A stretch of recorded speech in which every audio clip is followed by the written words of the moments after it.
disappointed in every one of you. I'm sorry, I don't mean to offend you. I'm disappointed in every one of you. I kiss you on the mouth. No, I'm not cool with that. I'm sorry. One more time. I'm disappointed in every one of you. I mean, I'm dealing with degenerate animals. I'm disappointed in every one of you. Disappointed in every one of you. All right, come on. Honestly, I can't do it no more. I'm disappointed in every one of you. Let me tell you why. It's gonna be all right, Nicky. Go ahead, shoot. Let's just kill those fucking men. What are you going to do about it? Yeah, because you got nothing. You don't got a thing. Yeah, because you got nothing. You got nothing. I want to get out. I want to get out of this rat hole. I want to get online. I need BDA boxing.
All right. Hello, welcome everybody to Happy Boxing Podcast, special call-in edition, post-fight edition for everybody out there. Call-in edition, post-fight edition. Yeah, why not?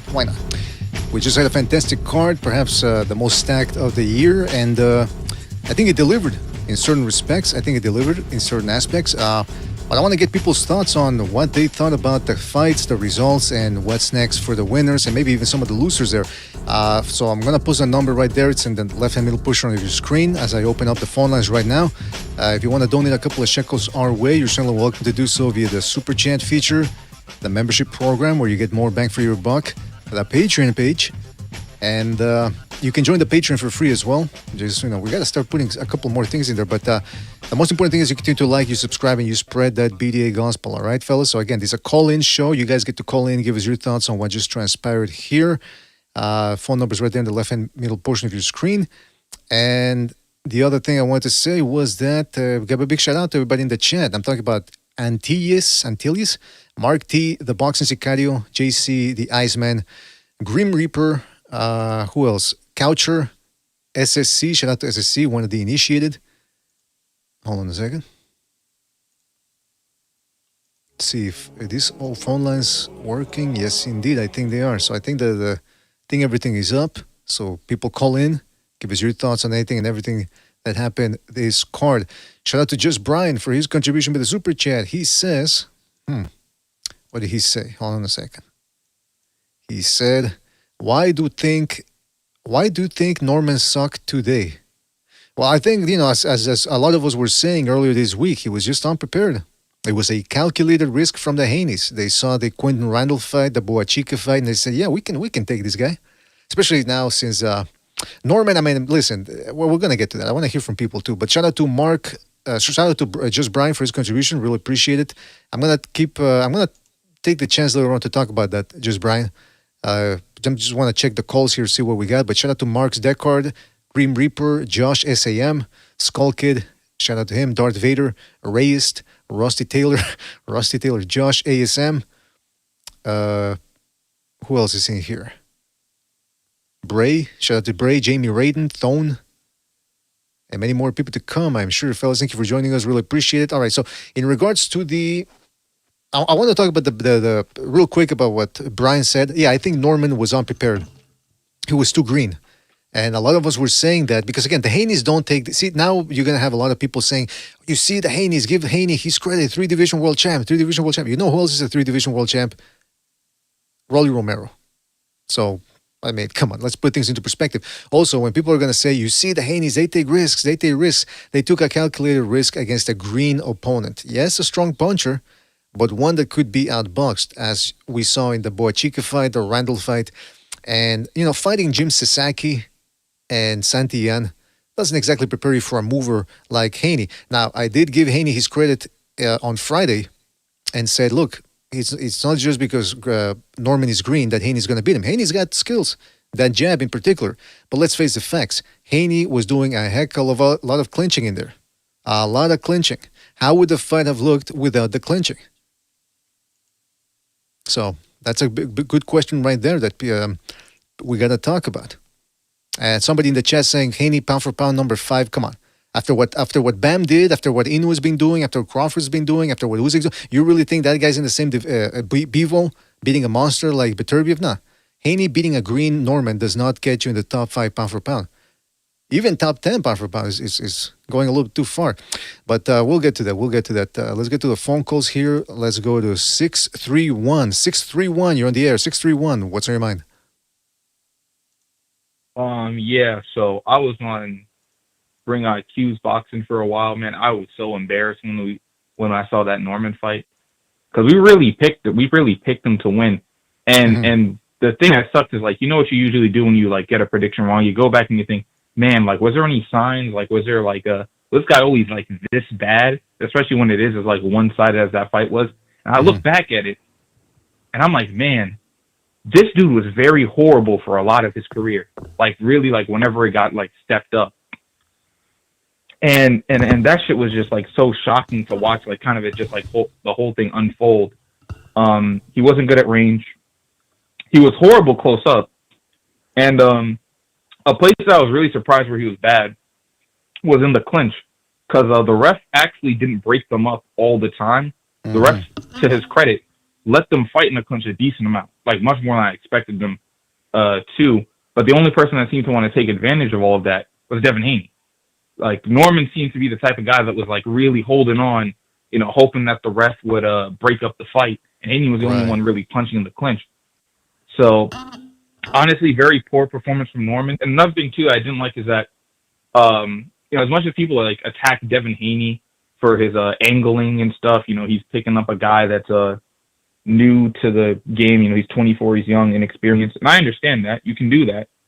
Norman is not free of this. Before this, he had a chance to unify the division with another welterweight champion, and he didn't. Instead, he decided to wait for a guy that formerly fought at lightweight in 140 to come up in weight, and decided to fight him instead because that was going to be easier, or he thought that was going to be easier. Right. And this is the result of that. Well, listen, you're telling me you didn't buy Norman's story about the taxes for the Ennis fight? Hey, I mean, it's something that's there, but I don't know why that was ever even something like used as an excuse. Like, we all know yeah, that's part of it. If you were going to pay $1 million with the taxes, like $100K with the taxes got to be worse too. But even passing that, just I'll get off Norman for now and just get to the other fights. Abdullah Mason honestly impressed me a little bit because I thought the only way he was going to really beat Sam Noakes is if he kind of moved around, kept a lot of the stuff at like long range. And honestly, I think after watching that fight, I think he might be kind of in that like Boots mindset where he doesn't really have the ability to box off the back foot really. He's always going to be someone that's going to be in the line of danger and kind of being hit, which is exciting, but, very flawed. And Benavidez, he did what I thought he could do against Yarde. He did it a bit faster than I thought he would do it, and I thought that he might go to decision, but overall, I would say I'm probably most impressed with, like, him and Mason on the card. In terms of Bam, yeah, it was fun watching him beat up Puma, but I kind of expected that. Yeah, that was one of the ones that you sort of thought going in there that, Martinez doesn't have superior firepower or skills, and he's a come forward guy, so what the hell is he going to do against Bam? So, yeah, that one was expected. In terms of the Norman one, listen, I understand why people pick Norman because Haney didn't look good against Garcia's left hook. Norman was knocking people out. But again, who was he knocking out? And listen, I give Haney credit. Yeah. I give Haney credit for the jab. But one thing that I want to talk about more is the clinching. I know Haney was going to be too slick for Norman, but come on, the clinching had something to do with it too, wouldn't you say? It did, but the thing is, when I saw the clinching, one thing I saw with some people that wanted to put up their videos about the positives of Brian Norman was that Brian Norman is willing to punch in the clinch. I did not see that at all, and I was shocked. And the thing is, I only have a problem with the clinching really when the ref, like, what's it called? When the backup fighter, they get the clinch, they immediately break it up. Right. I see an issue with that because if you don't really give another fighter a chance to do anything, they usually penalize the fighter for even trying to punch in the clinch. But this ref didn't do that. He gave Haney and Norman opportunities to punch and work in the clinch. And the only person that wanted to take advantage was Haney. So I can't even really... Is the clinch a part of it? Sure. But, hey, it's your job to take advantage of that. Don't just hold and pray to God that the ref breaks you up. That's stupid. Yeah, very flat performance for Norman. I think he just thought he was just going to go in there and run through Haney and didn't expect all of those things coming at him. The jab, the elusiveness, the dipping below the waist and clinching. So hopefully he gets his act together. But listen, I got to move on here. Got to take more calls. But thank you for your call and call back next time. All right, take it easy out there. All right, let's go to another phone call here. Don't forget to hit the like, fellas. Hit the like. Really helps us out. Let's go to 929. 929, you're on the air. 929, what's on your mind? Okay. So the first fight, first main fight, which was Abdullah Mason versus Noakes. Mason is definitely a talent, and he fought with alacrity, tenacity, dedication. However, I think that one issue that he has is an issue which Devin Haney is not burdened by. That is skills. Abdullah Mason has to rely more on his skills instead of fighting head first, because he got hit a lot in that fight. He got hit with such regularity that if he's fighting a harder puncher, it will not be a good fight for him. And it's actually surprising that he's only 21 years old, so he has a lot of ability to improve over time and to be very, very good. But he just can't fight like that because apart from increase of risk, there's also the possibility that he will shorten his boxing career and have later effects in the latter part of his life too. The other fight that I think was interesting was obviously the fight before the Anthony Yarde, which is Brian Norman and Devin Haney. Devin Haney has always been a skilled fighter, and what people have to appreciate is that he fought the best of the best when other people didn't want to fight those fights. He fought Lomachenko. He fought Ryan Garcia. He fought Linares. He Ryan fought Garcia. Fighters that were... What did you say? No, I said Ryan Garcia. That's the best of the best. Okay. Aside from Ryan Garcia, but Ryan Garcia is better than anybody Brian Norman has faced. That's true. Ryan Garcia is better than this Jin Kazaki, or the last fighter that Brian Norman faced. If I ask you to name one fighter that Jin Kazaki has fought apart from Brian Norman, could you name it? I don't know that I'd recognize the faces, point. But no, I can name the names. Yeah, exactly. So definitely, I think that everybody was just looking at the fact that Brian Norman had a very good knockout highlight videos, but Haney was more proven. Yeah, and I think that's why they took the fight, because they saw an opening right there, and they saw an opening, and now they can claim, we take all the risk, blah, blah, blah. But meanwhile, it was a very calculated risk against, like you said, a green fighter. They knew they could box him. By the way, what did you think of, did you mention Benavidez Yarde? Oh, boy. Well, Yarde is a great fighter. I've actually met him in person before, very personable guy. Easy going, very briefly, but he's a great, seemingly a very pleasant, affable individual. I think that to be honest, from my observation, he might be tired of boxing in general. I think he's probably coming to the end of his career, and I don't blame him, because what people don't understand is that if you get tired in any other sport, you can easily, gracefully move towards the exit and the end of your career. In boxing, you can't do that. And as you age, especially in boxing as well, you're much slower. It's harder for you to get and the first thing to go is your ability to throw combinations. That's the first thing to go. Eubank Jr. suffered from that in his last few fights. I'm not just talking about the last one, which was certainly an ignominious affair. But even prior to that, he was not throwing combinations like he used to before. Yarde as well. If you saw Yarde's earlier fights, he could definitely throw a lot more punches, counter punch, throw punches at the same time that his opponent was also throwing. But now he doesn't seem able to do so. I don't think Benavidez is a particularly good fighter, I'll be honest with you. I don't think he's great. He doesn't have one punch knockout power. What he does have is the ability to throw combinations, which would surprise people, but that is not actually an easy thing to do, because to throw combinations, you will have to be quick. You have to be able to get in, get out. You have to have a lot of energy and stamina too. You have to have stamina. Very few fighters throw regular good combinations, especially at the higher weights. They don't do that. Find me a heavyweight that throws combinations all the time. You know, so I think that Yarde would probably lose to Beterbiev, would lose to would lose to Bivol, would lose most of the top light heavyweights he would lose to. And you know, I don't think he's that great, but I think Yarde is edging towards the end of his career, so he practically just gave up the ghost in a sense. Right. Yeah, no, that's true. I agree. I agree with the Bivol thing. I don't know about Beterbiev though, because he's getting up there in age and he's not fighting all that often. So we'll see what happens with him. All right, listen, I got to move on here. Thank you for your call. Call back next time, right? Take it easy out there. Thank you. Thanks. All right, let's go to another phone call here. Don't forget to hit the like, fellas. This is a phone call. This is a post-fight call-in show. Make sure to call in. Give us your thoughts on anything and everything boxing. Call in. And listen, a couple of super chats, they don't hurt, you know. Let's go to another phone call. Let's go to 336. 336, you're on the air. 336, what's on your mind?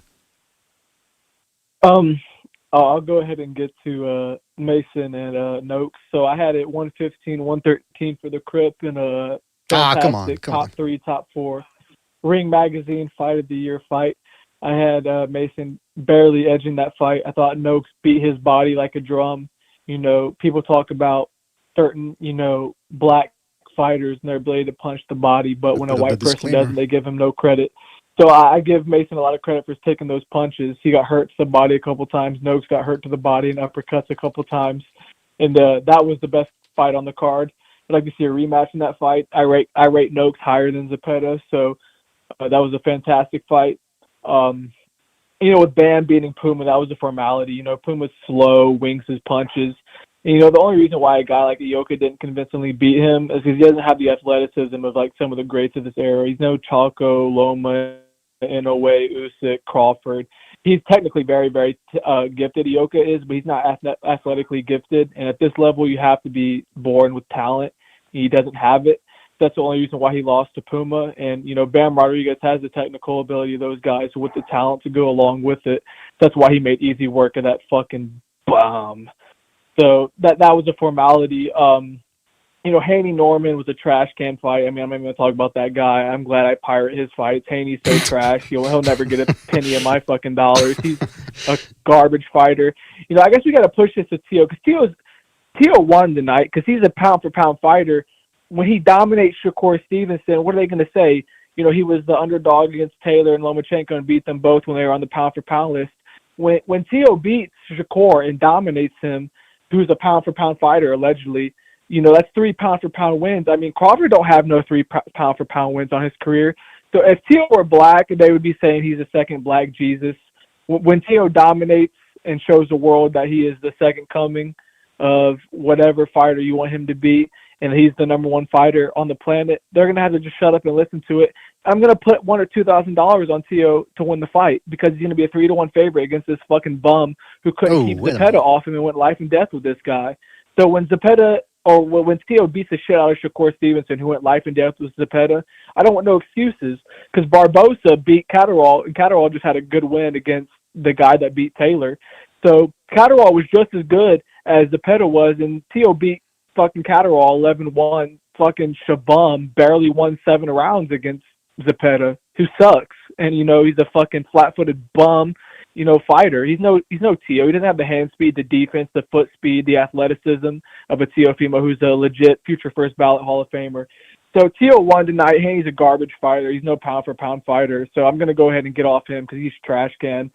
Benavidez did what I thought he would do to Yarde. He's the Ecuadorian bull who would have dominated Canelo for the last 3 or 4 years. And he showed why he's longer than all these other Mexicans because of his Ecuadorian cock. And that's all I had to say. All right. Benavidez, Tio's going to beat the shit out of Teofimo Lopez, who's a fucking shit. Tio is going to beat the shit out of Teofimo Lopez. You almost had it there. You almost had it. Then you stumbled in front I'm drunk, but I ain't that drunk. Yeah, I ain't that drunk, little BDA. Also, Mason looked good, but he's not. Murtai is going to knock Mason out. Mason doesn't move his fucking head. Lomachenko is a Val Baker Award winner, and the mutant John Boxing said, Mason was so much better than Lomachenko at 20 years old. Mason can't even move his head and got hit to the body all night by Noakes, and he couldn't avoid his right hand. He just outgunned and outslugged the smaller fighter. So respect to Mason for putting up a good fight and winning a close fight and digging deep. And that's all I got to say. I mean, dude, Murtai is going to lynch him. So that's all I got to say about come on. that. I got to put up the disclaimer again. Alvarez. Take it easy out there, Dora. Good to hear. Good to hear. I don't know if it's good to hear, but I'm saying it's good to hear that he's still alive, Dora is. And I got to put up the disclaimer there because I already see people getting pissed off in the chat. Listen, the opinions of the callers do not reflect the views of... Now, do I really got to read everything? Let's go. We got other callers here. Let's go to 209. 209, you're on the air. 209, what's on your mind? Hello. I'm just gonna call in and talk about the main event. Wasn't too interested in the other fights, except for Bam, but Bam did what he was gonna do. Sure. But all right, so Benavidez and Yarde, that was a clinic. I think Benavidez got the knockout he wanted at 175. I don't think he should have announced the fight with Cerdo. I think it's too early because I think it's actually gonna hurt him. Because I think Bivol and Beterbiev are probably going to be like, oh, well, now we're fighting a guy who fought at cruiser and he's coming down to beat on us. So it's going to be a little tougher for him to get the fight he wants because they might duck him. I think Beterbiev probably won't because Beterbiev has that Russian Muslim warrior mentality where he doesn't want to, look bad and be like, I'm not taking these fights. But Bivol's he's getting a little up there in age. Like, not too up there, but he's not at his peak. And he's had that recent surgery and stuff. So I think Benavidez wants that hardware. He wants that cruiserweight title. But preferably, I think he should have just went for Beterbiev because Beterbiev's getting up there in age. He's 41, and he's not getting any younger. And I think that would be a bigger fight personally because I know those two are going to come in try to kill each other, and that's the fight that people want to see. Don't get me wrong, Cerdo's a good fight and stuff, but cruiserweight, I think he should have waited. But I think he's eager to take those days from Canelo. I think he wants to take May 5th and the September Mexican Independence Day, and I'm pretty sure Golden Boy wants a cut of that, so they wanted their boy Cerdo Ramirez to get that cut too. So. I mean, all in all, Benavidez is doing pretty good. I'm proud of him. I think he's what Mexican fans should be proud to have. And the other caller saying about the Ecuadorian bull, he doesn't know what he's talking about. I met the Benavidez family, and they're solid people. The dad is a bona fide Mexican guy. He grew up in Sinaloa, and Benavidez has been around Mexican culture his whole life in L.A., Arizona, wherever, and he's proud of it. So I don't know where these people get off on saying that stuff. I mean, he's always shown his love for the Mexican people. Well, I mean, some people... Yeah, all right. Well, listen, good call. Thank you for your call, and call back next time, right, man? Take it easy out there. Thank you. Yeah, some good points. Hey, by the way, I forgot to ask the guy. Yeah, I didn't even know that they announced the fight, the Zurdo fight. I came here straight away to set up the show. I didn't know that. I didn't get to hear I only heard that Benavidez said he gave himself a B+ in terms of performance, but I didn't hear that he was going to fight Zurdo. What did we say? Didn't we say that he was going to be fighting Zurdo? A lot of us were saying that here for a while. I know, obviously, I wasn't convinced. I wasn't sure, but I'm unsurprised. And I kind of feel bad for Jay Opetaya. But anyway, we'll talk about that more about that later. Let's go to our phone call here. Let's go to 773. 773, you're on the air. 773, what's on your mind? Yeah, what's up? DB turned up, did his thing. Got the win, no doubt about it. K-Dog. My only thing is, when he's hitting that pivot foot, you got to sit. When you sit on that pivot foot, man, you got to turn your hips over. He's not doing that. He's sitting down on the pivot foot. When you come back with the check, he's got no weight on it, no power. It's the only problem, man. And especially when you got that low guard, like he does, he just doesn't have the pivot foot planted whenever his opponent's coming at him like that. So if you want to talk X and O's, you talk to me. I know my boxing. Of course, X and O's, baby. No, absolutely. I mean, it goes without saying. It goes without saying. You don't even have to say that. Don't you ever say it? No, I was just fucking around. My only point here is it's time for him to get his shot. It's time for him to hang with the big dogs. Obviously, Canelo, it's not that ship has sailed, but get in there with Bivol, get in there with the other Russian dude. I feel like those are the only fights there for him. That's right. No, I agree with you. It's a lot of there's some good things going on. Some good things going on at 175. Run that shit. Is that all you had to say, K-Dog? You got anything else? Run that shit. Turn up and run that shit. All right. All right. Thank you for your call, Kevin. Good to hear back from you, and take it easy out there, right, man? I'll be good. He'll be good. Don't forget to hit the like, fellas. Hit the like. Really helps us out. Send up a couple of super chats our way to help cover the cost for the pay-per-view. Really helps us out. Really helps the Cravey train are rolling. And helps us keep the phone lines operating as well. These phone lines do cost money, and we got to pay by the half an hour. So make sure to help us out if you can. Really appreciate it. Let's go to another phone call here. Let's go to 408. 408, you're on the air. 408, what's on your mind? Yo, what's up, Mr. BDA? Is this Vessel?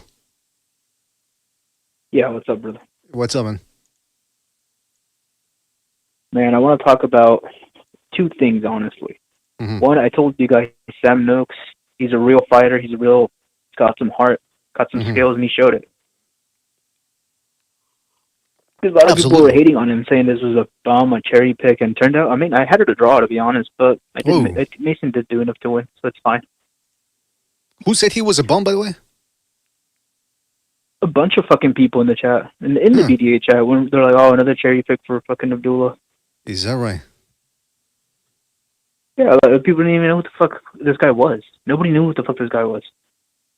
Most of these people were casuals, bro. That's why I don't respect most of these people's opinion. I respect like 5 people's opinion in the BDA server at all.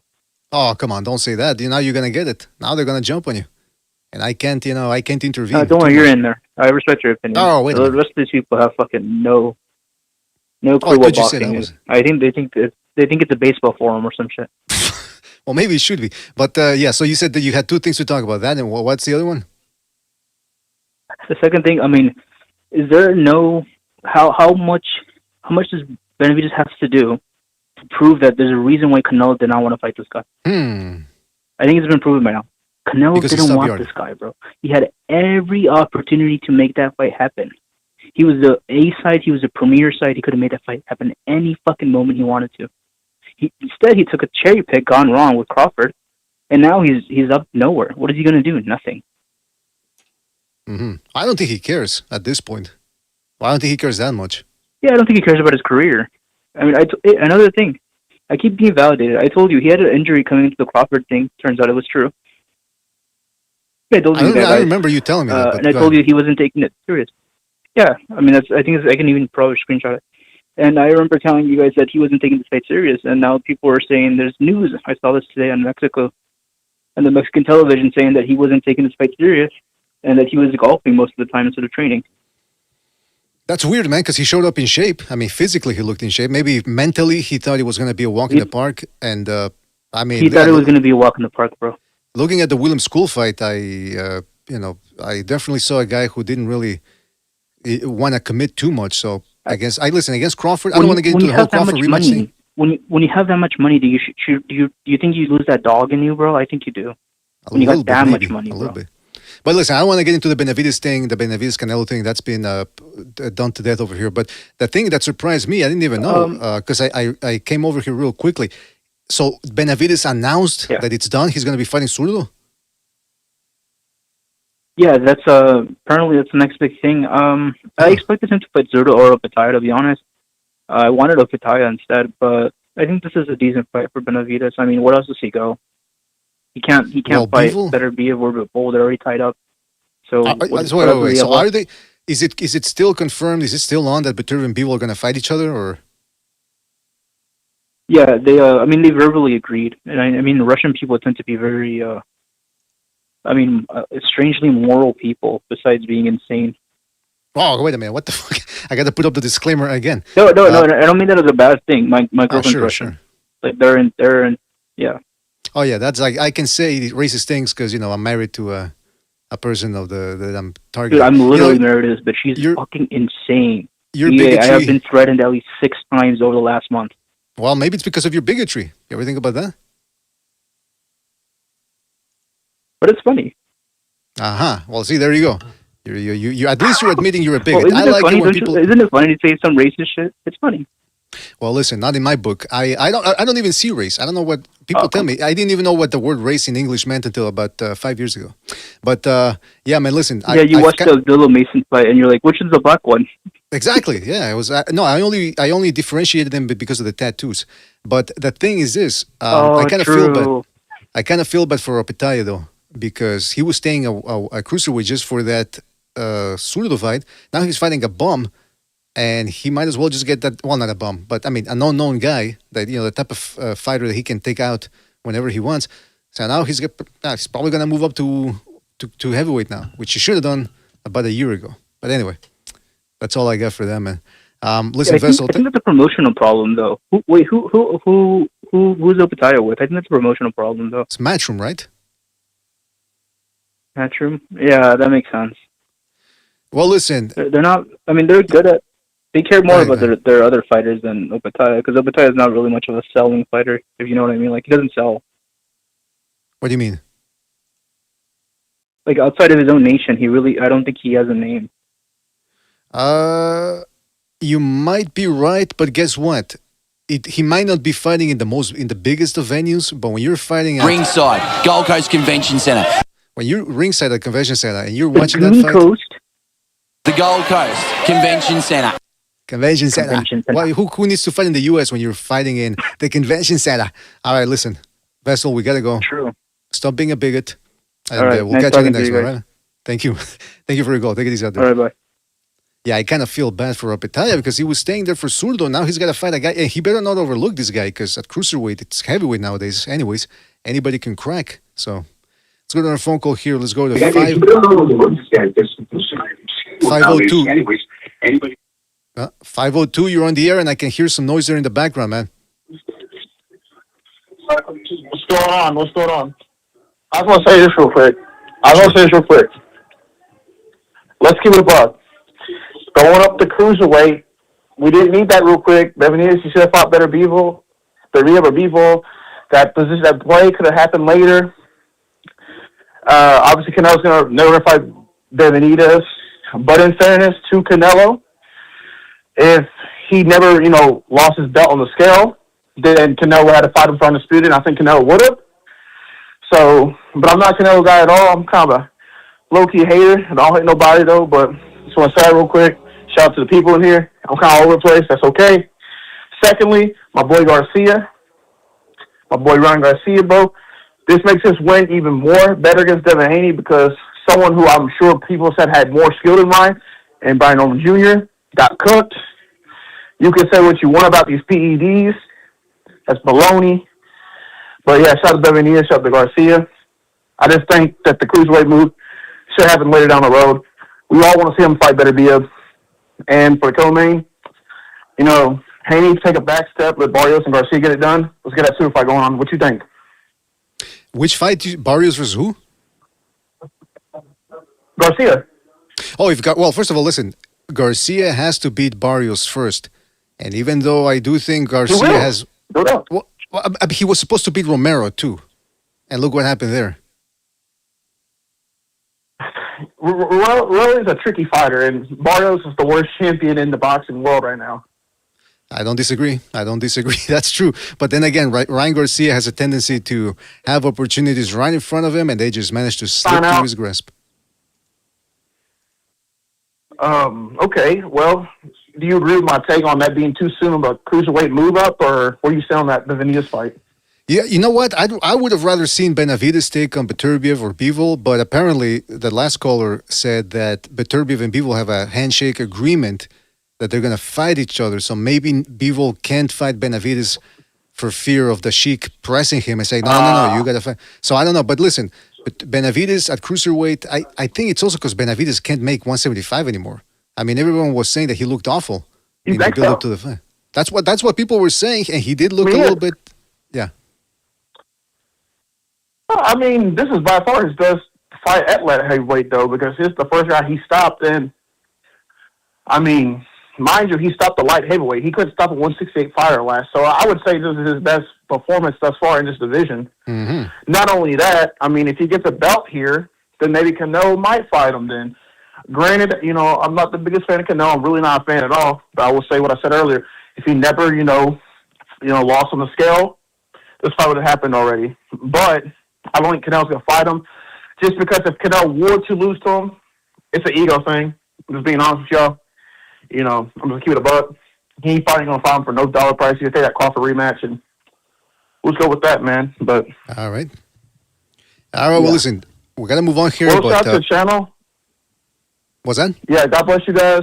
Jesus Christ, the truth, the way, the light. God bless y'all. Y'all have a good night, and y'all have a good night, y'all. So far, the best call of the night with that final statement right there. Thank you very much for that statement and for spreading the word. And we'll catch you next one, right, man? Call back next time. Take it easy out there. All righty. Yes, sir. That's right. Anybody that's got anything against Old JC, they got to get passed to this channel first. And that's only the first line of defense. We're here in the middle of the war grounds, all right? BDA Boxing, this is where we're on the true path of the Crimson Cross, all right? And I tell you what else we're on. It's a post-fight calling show. You guys get to call in. You give us your thoughts on anything and everything boxing, everything that happened and transpired at this past event. It's not even midnight yet. How good is that, by the way? Didn't have to stay up till... the worst was Canelo Crawford. It ended at about 2 in the morning. I ended up going to sleep at 4 in the morning. And that's after being awake for about 23 hours. So yeah, it definitely feels good when these events end a little bit earlier. Just a little bit. The phone number is right there in that left-hand middle portion of your screen. Make sure to call in. Still got a couple of ways to go here, so don't lose your spot. Call in. Hit that like. Handsome Mechanic says, BDA goes to gay clubs. That's the 4th time he said that in the last month. I don't know what he's on about. Go! Oh, I think maybe that's him calling in. Handsome Mechanic, get your head out of the gutter and back into an engine, all right? Fix those carburetors. Antilles says, lost his hunger, motivation, etc. Grim Reaper says, the show rolled along nice and quickly. Yeah, the event, that's what people were saying. It's they didn't prevaricate a lot in the fights or in between fights. Usually they show a package, video package, and then they talk to 15 experts. Sometimes, they're standing in the entrance where the fighter's going to be coming out of, and you see a female interviewer. You see about 3 fighters, 2 football players, a golf player, and they got to ask all of those guys who's going to win and what their opinion is on the fight. And it's just like, oh, come on, man, just get on with the show. This time, it moved on quickly. We had the Vito Melnicki fight. By the way, Vito Melnicki, sorry if I mispronounced his name, he ended up getting a 9th-round stoppage, I believe, against another undefeated guy, or against an undefeated guy, I should say. And I think that fight started at 5 p.m. Eastern Time, and by the time this whole thing was done, it was only about 5 past 10. So it was a 5-hour show, and it went by fast. So that was good. Antilles says, getting excited for a non-heavyweight is a waste. Come on. Joker's Wild says, Haney should have tried to knock Norman out instead of just allow Norman to finish the fight. That's the other thing, huh? people say that, oh, well, Haney, he proved people he can crack. Yeah, he cracked. That's the most disgusting thing or aggravating thing is he has the power to stop guys and hurt them, but he prefers to jab and clinch. Not good.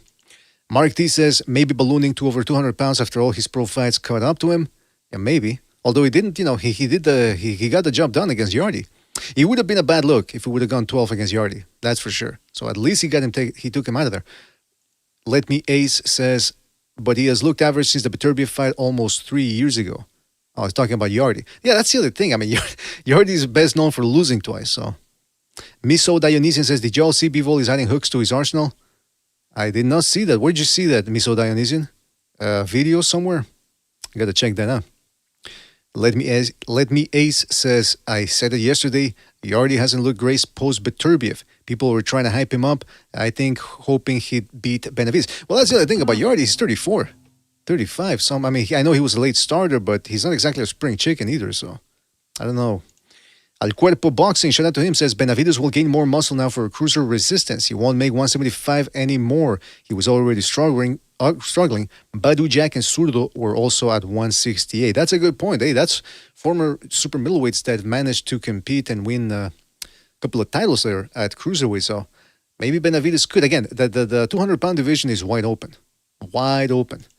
Fellas, don't forget to call in. I'm buying a little bit of time here to see if enough people call in. Make sure to do so. Phone number is right there.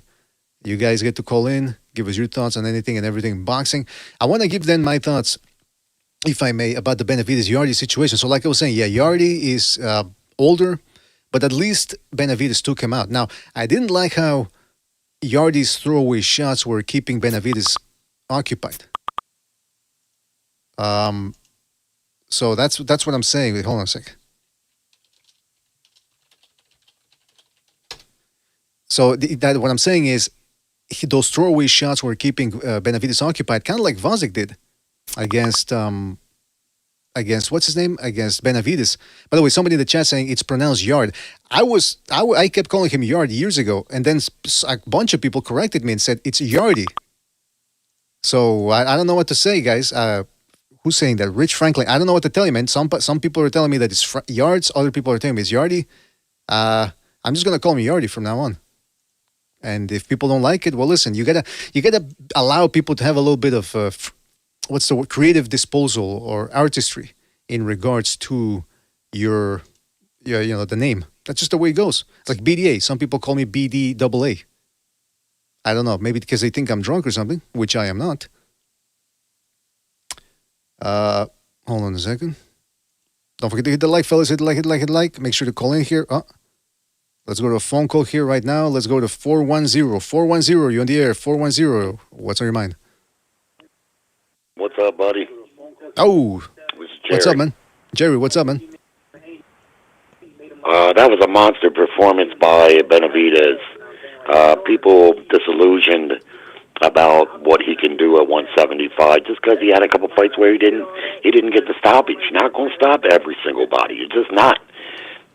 But make no mistake, you take Plant, which if I remember correctly, he fought him at 68, and Plant went the distance, but he took a hell of a beating. Not too many fighters are going to take that beating. And Yarde, he was making mistakes throughout the fight by going against the ropes. What's his name? Sergio Mora. I like Sergio, but he gets on my nerves sometimes. Maybe it's just his job to try to be contrary, but Yarde wasn't doing shit to David Benavidez. Nothing. And Benavidez in the round right before the stoppage, or it might have been that round, what he did is he went against the ropes and he let Yarde throw some punches, and as soon as Yarde got done, he was huffing and puffing like crazy, and David Benavidez went to work on him, chopped him down and beat his ass. So his fight, talking about Zurdo, he's been talking about Sorry, Jerry, for a Jerry, sorry to interrupt you, but you got your background noise there. It's making it difficult to hear you. Oh, I'm sorry, buddy. All right, well, let me turn that down. Ramirez, he wants to, he's talking about that fight. I don't really like it for him because that's from 175 to 190? That's a big weight jump. I don't think that's going to be the problem. The problem is, for me, what I think is how's he going to come back down from a weight jump like that? That's going to make it tough, and then he's going to be kind of stuck in the cruiserweight division where that's just not a good division. It's not a money division. Nothing. I think he wants to fight Zerto because he's being offered good money. That's why. Mm-hmm. So that's what I got to say about that. And what I'll say about Devin Haney, I picked Devin Haney to win this fight. Many people were picking Brian Norman, and I get it. He looked fairly sensational against his last three opponents with the power and everything. But I could see all along that he was a one-trick pony. He's a guy, and he'll be able to beat good guys still, because not too many guys are going to be able to avoid getting whacked the way Haney did tonight. But Haney, like I've been saying, when he's on point, he's an excellent boxer. He just is. I don't care if you hate his guts. He's just an excellent boxer. He's had a couple inconsistent performances, but who hasn't? In the Ryan fight, he got cheated, flat out, period. So that one don't count. In the Ramirez fight, yeah, he ran, and I didn't like that. But I felt like he was trying to preserve the bag, get this win and look good, because the Ryan fight was next. Ryan didn't do the same, and he lost, and now that fight went away, at least for the meantime. But every other fight I've seen Devin Haney in, I see a guy that boxes real sharp, and he stays in the pocket enough. It's not his job to just stand there and let Brian Norman wail on him with his elbows and his forearms and head, possibly. I mean, that's bad strategy. He didn't run in there tonight. He was in that pocket sharp, man, sharp. And lastly, Conor Benn, I'm a fan of Conor Benn. Always have been. He's a bad little dude. But it was disappointing to hear him and Eddie Hearn, if you heard what they had to say about Devin Haney. That sounded like duck talk to me. Duck talk. They want Barrios. They think Barrios is an easy touch. But Haney, when they asked him about Haney, who just won the title tonight, oh, he's boring. He's boring. So lastly, I'll ask you, do you think that Haney-Norman fight was boring? Yes, because although he didn't run, there was a whole lot of clinching. And if you check out the rules, it's illegal. That's the thing. The running, I can understand. Hey, listen, that's a little bit of a gray area. But the clinching, my goodness gracious. And this is coming from a guy who picked Haney to win, by the way. So that's why I'm not upset or anything, because I knew that he was going to beat Norman. I didn't have high expectations for Norman today. But that clinching, you can hurt the guy. He hurt you saw how badly he hurt Norman. Would it kill the guy to let his hands go? No, he's got a jab and clinch. I mean, come on. Well, I didn't see it that way. He was landing plenty of right hands right down the pike. Jab was on point. Listen, if you got a guy bum rushing you, that's what you're supposed to do. You're supposed to tie him up and let the ref come in there and clean that mess up. You're not obligated to sit there and do, like, say, what Benavidez does. Now, David Benavidez does that from time to time.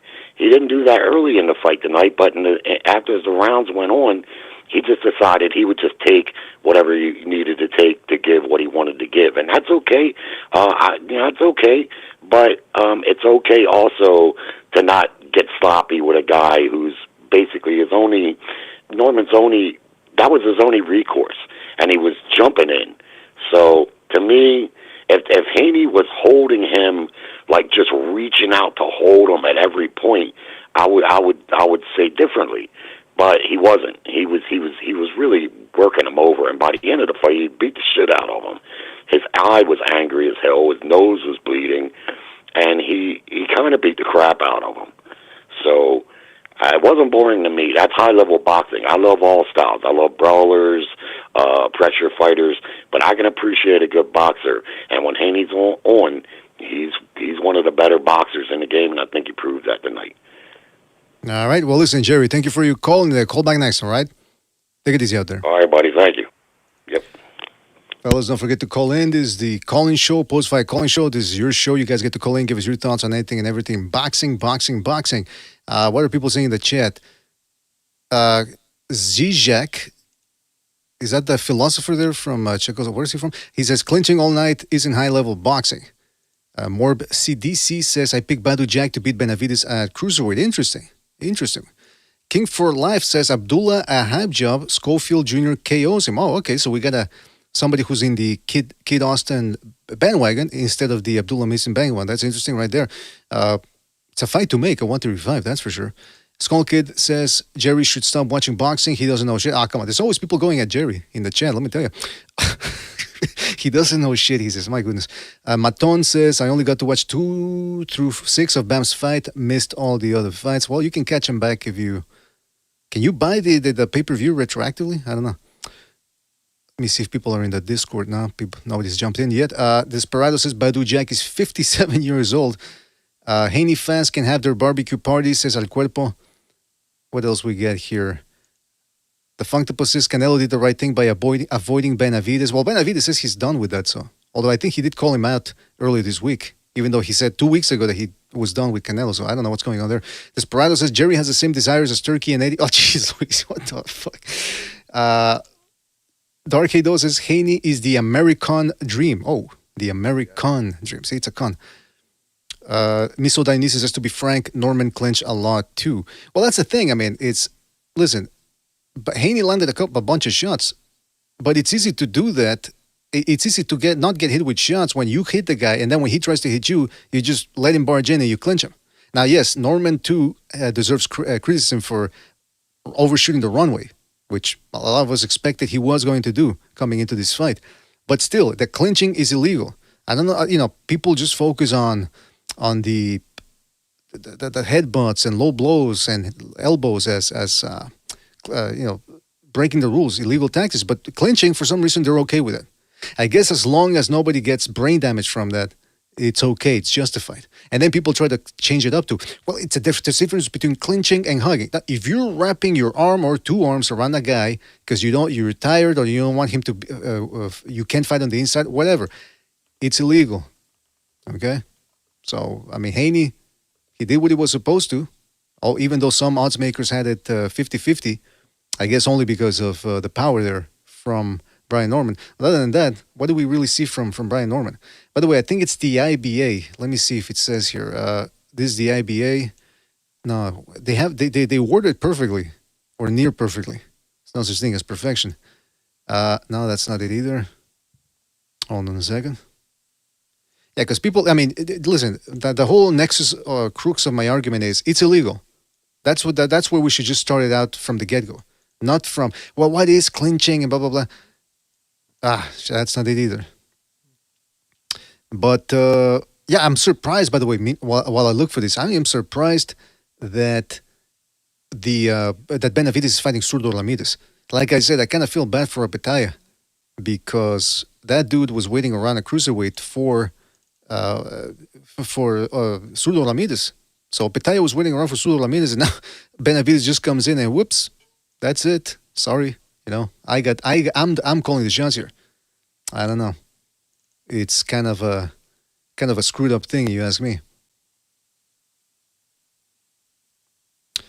I'm looking for the quote. Nah, forget about it. I'll look for the quote later. But what was I going to say about Haney? Yeah, so Haney now, I'm pretty sure the best fight to make, or the dream fight that they've got going on. Oh, hold on a second, I got Foo TV here. Foo, are you there? Foo Sports Live. He's here, but I can't hear him. Wait a second, can you hear me? Yeah, I can hear you now, man. What's up? One moment. Well, while you take care of your issues there, or your audio technical thing, I can hear you. Now you're low. I just heard like my own voice. What's going on with that?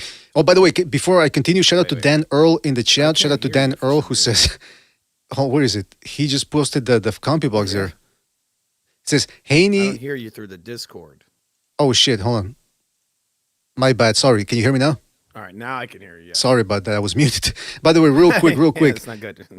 Thank you for jumping on. But real quick, I just want to say, Dan Earl in the chat says, CompuBox had Norman landing 59 punches out of 399. Devin Haney, 70 out of 271. Is that total punch? He says total punches. I got to verify that. That's insane. Not a lot of punches thrown in the fight. But, yeah. I mean, come on, man. I told people that dude was going to drop him. That everybody, I was on your show, I think a day or two ago. I told them, don't be surprised. I think he's going to drop him at least once. Because I see Norman did exactly what Haney wanted. If I said if Haney's on the back foot, Norman's losing all day. Norman really had to get this guy to come in, and he did it. He just chased him down the whole fight, and now there was. I mean, he made a million mistakes in there. But yeah, it was exactly what I thought it was going to be. But you see how good the Haneys are to take these risks. They fight a guy that they know that when they beat him, they're going to get all these accolades. But even beforehand, I mean, again, the odds were 50-50, but people knew. A lot of people were saying, well, wait a minute. Norman's never fought anybody like him. He's never fought anybody of his level. He's only 24. So it's not, I mean, it's like I said earlier in the week, it's a calculated risk, meaning, yes, it's a risk, but it's one that they're taking because they know they can win. That's what a lot of the Haney's career has been, smoke and mirrors. They make people think that what they're doing is so world-class and impressive, but it's really not at the end of the day. And I give Haney credit, though. I give Haney credit because he did manage to snuff a lot of, and stifle a lot of what Norman was doing. But come on, it's not, you know, some people in the chat were saying he's pound for pound number 5. I mean, come on. I mean, but he is a rising star. Norman, a lot of people really thought really highly of him. So it was a dangerous fight. A lot of people thought Haney was just going to get knocked out. A lot of people don't like Haney at all. Ever since that Ryan fight where he got his ass whooped, they really just threw the guy in the trash. This is funny because I bet you a lot of people are going to jump back on that bandwagon. But I mean, I think it was a good fight for him. It was a good fight. He really showed himself to be a welterweight to kind of watch out for, even though he fought in an illegal manner, a lot of clinching. Norman's smothering his own work. Not exactly the best fight, but he did better than I think what a lot of people thought he would do. You don't think so? I think he showed well, especially in the beginning of the fight. Well, the fact that he dropped him, but then he just reverted back to his ass style. He tried to catch him as he came in, but he was off the mark. He tried to catch him with some check hooks here and there because Norman overextends himself. He leaps into position. It's really bad. I mean, Haney actually showed a little pop. He had a little power on those punches. I was surprised by how much power he had. The fight wasn't that good. I just gotta be honest, it wasn't that good. But you know, I think it's a calculated risk, but it's a dangerous fight. I mean, this is the guy that Boots didn't even want to fight. Boots didn't want to fight that guy. I tell you this. I think Norman would have beat Boots. I think he would have beat the shit out of him. Because Boots does exactly what Norman wants. He comes straight to him, right? That's what he would have done. And Norman's very good at taking that step back and just lining you up for bombs. Boots would eat all those punches. Ennis is a relatively good counterpuncher. He's not the best, but the way Haney was catching Norman coming in with some shots, I think Ennis would have managed to do it. That whole thing about who avoided whom, I don't like to get into that because it's he said, she said, but Ennis, I mean, we kind of see it now, you know, with this guy going up in weight and it's all avoiding. I think it really is him doing it. By the way, I'm looking at the CompuBox. I don't know. This is the AI Google thing there, so I don't know what the source is. I'm still looking for it, but the caller, I mean, the person in the chat who said that, apparently, I think they're right. Haney landed 70 shots out of 271. Less than 100 shots landed throughout 12 rounds. I mean, come on, that is. I mean, you know, they count a lot of these little like flick shots as punches. I mean, the guy barely threw punches. The badoink. Yeah. Badoink, badoink, badoink, badoink, badoink. Let's go to. We got a phone call here. Let's go to a phone call here. Let's see what somebody has to say. You guys are in here. 209. You're on the air. 209. What's on your mind? Yeah. Hello. I called back, but I wanted to ask you a question. Because I know that there's a lot of people that say, oh, you know, I'm here to watch different styles. But I mean, at the end of the day, boxers sign up to be boxers. They sign up to be pros. They know what it's about. They know what stepping in the ring is about and giving the fans a good fight. But, you know, you got, like, I feel like if you want to keep fighting that Haney, that Shakur style, you can stay in the Olympic scene. Like that type of fighting wins those tournaments that gets you Olympic gold. But in the pros, people want to get what they pay for. So, what are your thoughts, BDA? You're absolutely right. This is show business. You got to show us something. Landing 70 punches throughout 12 rounds and clinching. That's not what people want to see. And I know there's still going to be a lot of people out there. Oh, the Haney's. But listen.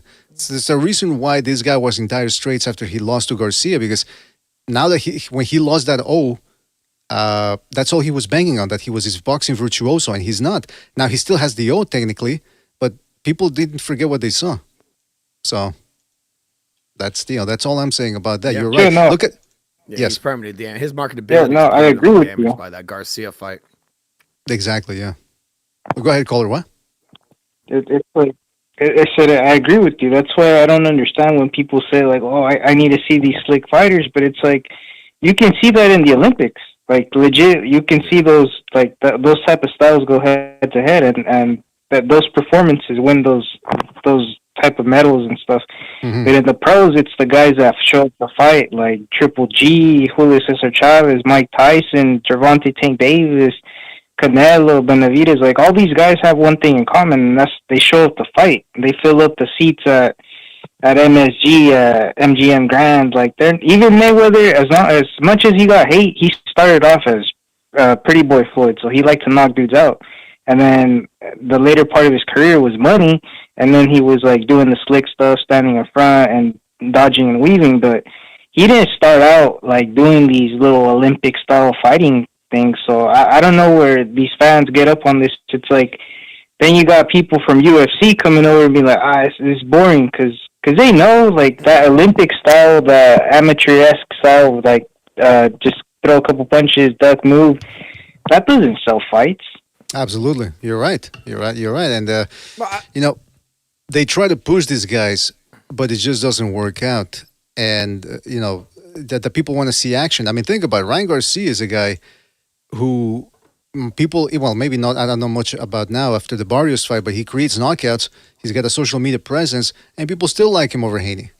What does that tell you? So, yeah, I mean, people want to see at least a fighter go for the stoppage or try to. People like to say, well, it's not, David Haney doesn't have to trade, but I'm not saying trade. But, I mean, he was able to drop Norman. Why not put a little bit more sizzle on your punches, a combo here or there? Try to stop the guy, not just one punch at a time and clinch. It's insane. He tried to take him out at one point. After he hurt him, he tried to take him out, but he just after. But I'm saying throughout. I mean, what was that, third round? The rest of the 9 rounds is just, hey, let me try to run him into something, and if that doesn't work, I'm just going to clinch him. I mean, come on. He went back to his game plan after that, just kind of just poking at him. Got that lead hand low, you shoots it from the hip. Mm-hmm. Norman was getting hit with it pretty solid at times. He would try to mix it up, throw the jab straight right at times, and he would land it, but it's true. He didn't try to take him out as the rounds went along. That's right. Anyway, listen, caller, we got to move on here, but thank you for your calling and the call back next time, right, man? Take it easy out there. Yeah. But I'll give it to Haney. He, unlike Floyd, this guy's fighting, a younger fighter, kind of a, guy heading towards his prime. Also, I mean, this is way more impressive than any fight I think Shakur's ever had. I think Haney beat Shakur all day at 147. Well, you know what? That's not even a real Apparently, fight for that guy. Norman Sr., I played a clip on Friday that Norman Sr. claims that the Haneys were actually trying to go after Shakur Stevenson. And I think that would have been, I don't know if he would have won that, but it wouldn't have been as risky in terms of danger against Norman. Now, the only thing is, I don't know if Haney's, he would have to box Shakur Stevenson clean because Shakur Stevenson isn't going to be running into him. And so, in other words, the clinches. You know what's crazy? I think Haney could probably become a brawler in that fight and start beating the shit out of Shakur. Shakur offers nothing. Like, he has no power on any punches. The dude is a pillow puncher. He's an even softer puncher than Haney is. Mm-hmm. I mean, who do you think he would have rocked Brian Norman and dropped no, him like that? No. No way. No. Even with the snack and the added weight, no, he wouldn't have been able to do it. I think Haney versus Shakur Stevenson is I've long maintained that it would have been a highly competitive fight, but I just, without the clinches, Haney, I don't know, he'd have to box Shakur Stevenson clean, and it would be just two guys staring at each other. To death. Yeah, exactly. They'd just be clinching each other all night. But I think Haney he wouldn't respect Shakur at all. And he'd probably press forward, dart in and out, hit him with the jabs. He'd probably be pumping that jab in his face the whole night. Mm-hmm. Yeah, Haney's not a great fighter, but I think he would beat Shakur for sure. I think it might happen. Who knows? Maybe eventually they might fight. Maybe, yeah, maybe. Yeah. I think Matchroom is they were looking at Conor Benn and Haney, which I think that's a bad fight because Conor versus Haney, it's going to be the same thing that we saw today. Yeah. He's going to be jumping in, and Haney's going to catch him with a jab and then clinch him, and then every once in a while he'll punch at him and just clinch him, and 12 rounds. That's what you're going to see. So no, it could be similar, yeah, for sure. Yeah, but Conor Benn, because he's feeling his oats now, because he was able to beat a dehydrated Chris Eubank Jr. So he's probably thinking, "Oh yeah, I can beat him all. No, you can't. Come on." No, he's going to be dehydrated when it comes down. Also, that's a big guy. pretending he's a welterweight. That dude's a middleweight. But let's go in order here because we already talked about Benavidez. We talked about Haney. Let's go with the Bam thing. Hey, Bam looked pretty good against the next best guy in the division. Didn't even make it close. I thought the guy looked much smaller than Bam. Like he really just had his way with him. The guy, I mean, he was hitting Bam solid, but he just couldn't hurt him at all. Well, he's I thought Puma would at least challenge him. He couldn't hurt him at all. He was hitting him with solid repeatedly, and over time, he's like, "Damn, I can't hurt this guy at all. I'm done." That's what it looked like to me. I looked at the guy, I was like, "I can't beat this dude." Yeah, Bam didn't even look gassed. I mean, spent or anything. It looked like he could have gone on a double. He couldn't even put a dent in the guy. He would hit him as hard as he could, and it's just nothing. Like, and not for nothing, but people are going to look at Martinez here and say, "Oh, who the fuck was he?" Blah, blah, blah. But listen, he beat Jerwin Ancajas twice, and Jerwin Ancajas had been champion for 7 years. Then he beats Ioka, another all-time. Well, people overlook him, but he's an all-time great, and he beats him twice. But Bam is just on another level. Now, a year ago. Yeah. Or what was it? When he beat Estrada or another dude, Campa, I think it was Campa. He beat that dude and people were saying, "Oh, Inoue better watch out. Inoue better watch out." And I said, "Look, you're overrating Bam by saying that." But now the way he looked against Martinez, and I know Martinez and Inoue are two completely different guys. Inoue can actually box and throw a straight right every once in a while, unlike Puma. Very, very powerful straight right hand. But I do think that it would be competitive. That's for sure. I wouldn't. It would be an interesting fight. I'd like to see it for sure. I mean, he's just the best. Right? That's the one everyone wants. Yeah, but there's no one else for Bam now. Yeah. I don't know what they're gonna. What do you think they're gonna do with him, or what should he do? I have no idea, but I think he should move up. Fight to make. No, if he's the best. Yeah, I guess. Well, what's there left? There's nobody else left for him. I think the next fight. You just move up. Fight, right?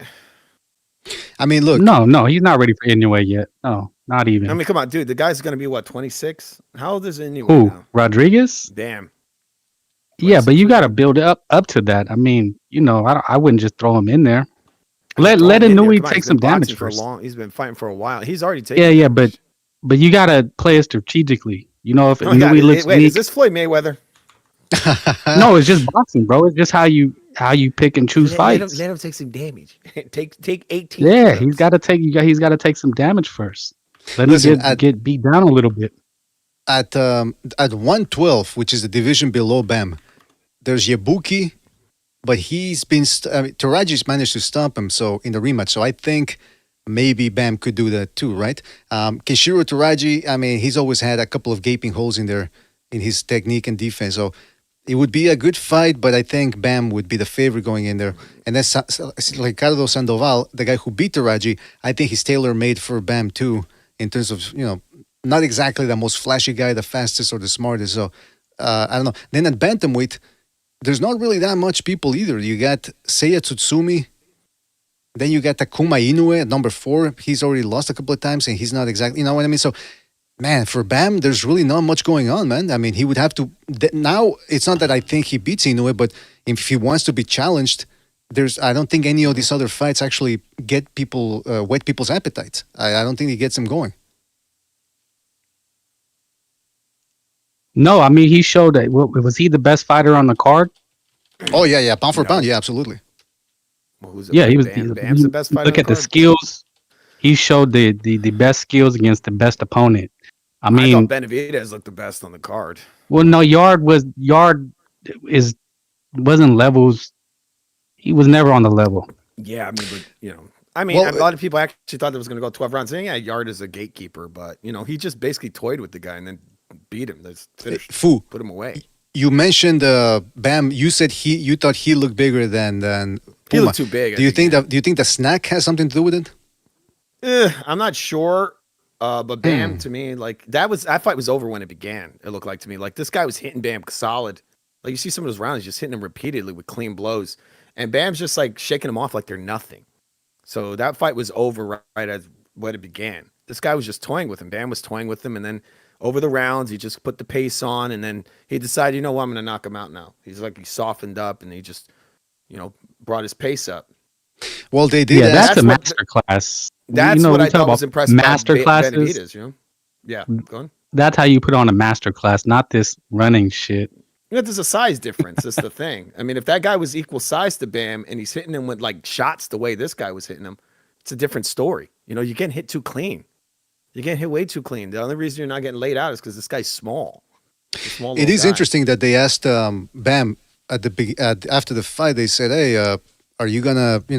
When did you know that the fight was over?" And he goes, "At the first round." So yeah, I think as soon as he saw that this guy couldn't really hurt him. I mean, the guy tried. Puma just kept slugging away and swinging away, but even when he would land, he wouldn't do anything to Bam. And yeah, that's when I sort of started thinking, this isn't. Yeah, the first round looked like he was going to be able to make it interesting, but then it was interesting. Yeah. Then he just petered out. Don't forget there was a knockdown in there, wasn't there? I thought that was a knockdown. It looked like it. I didn't catch the replay there after the round, but he looked like he tagged him, and then he tagged his glove, and it looked like he dropped him. I don't know. I have to watch it again. They didn't even show it in the replay. They didn't even show it. I'm like, what the fuck? Now listen, I don't think anybody. I don't think anybody's invincible, but Bam, if he fights Takuma Inoue, I mean, or some of the guys coming up, I wouldn't be all that excited. I think now at this point, it's true now. I do think at this point, although you know what, a tall guy could cause problems. A tall guy who knows how to box, because Christian Gonzalez and Israel Gonzalez, they gave him hell when they fought him. So I think it's Puma. At the end of the day, I did expect Bam to stop him. But it's also because in a lot of ways, Puma was made or tailor-made for. What would be funny? Nonito's fighting next month, and Bam go up to it because he could get a belt. I'd like to see Bam go finish Nonito. Mm-hmm. You know what? No, come on. Leave Nonito alone, man. Leave Donaire alone. He's fighting for the title. He's fighting for the title next month. I can't believe that. What title? I want to say the WBA. Oh, come on. See, that's why I don't pay. See, that's when people come up to me and go, hey, this guy, he didn't win all the titles, so he's not undisputed. You're telling me when Nonito Donaire can come out of, after 2 years inactive and just in his 40s, get a title shot, that you want me to care about these belts? Come on. By the way, ZJ in the chat says, I don't know why people spent a couple of years talking Bam versus Inoue when Nakatani was right between the two. Yeah, that's a good point, man. Nakatani, that's the fight that could have been made, but now Nakatani and Inoue are on a collision course for a Japanese mega fight. I guess you could say a monster of a fight, like Godzilla. And yeah, man, that's the one that people. But then again, both guys have to win their fights this coming December, so that's not a given. Guys, I wanted to ask you. Abdullah Mason ends up beating Sam Noakes in a war by unanimous decision. What did you guys think about that one? I scored it live as well. I scored it live on my channel. I had Mason winning by 1 round.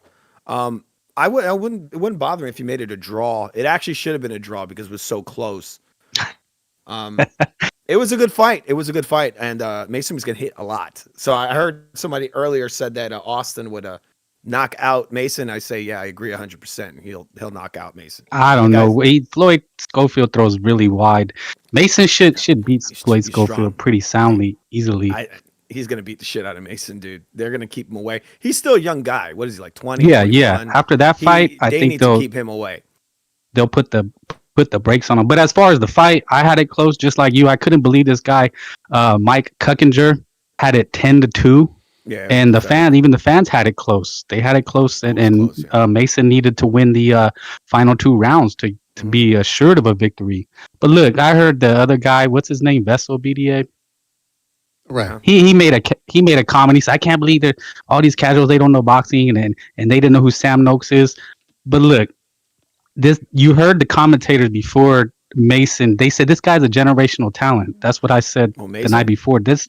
Yeah, they were saying he's next. He's the next Crawford. More time in the oven. He needs more time. Well, no, they're calling with a generational talent. Anybody that calls him a generational talent when he's only 21. Yeah, listen, how many prospects have we seen that they don't make the cut? Now, listen, I expected Mason to stop Noakes. I didn't think I thought it was going to be a interesting fight, and then that eventually Mason was going to get him out of there. And I do think, call me crazy, I think Mason could have, because they kept telling him, box on the outside. And then the Sergio Mora kept saying, I think he should fight more on the outside. But if you notice, every time Mason would fight from the outside, from long range, he would get tagged with long right hands, either upstairs or to the body. So no, I think the best position for him was to actually get close and keep digging to the body. Every time he went to the body late in the fight, he was hurting Noakes. Now, I understand that it's difficult to do that against a guy who's winging big shots like Noakes, but it's just, I thought that if he would have stayed on the inside, he actually would have been safer.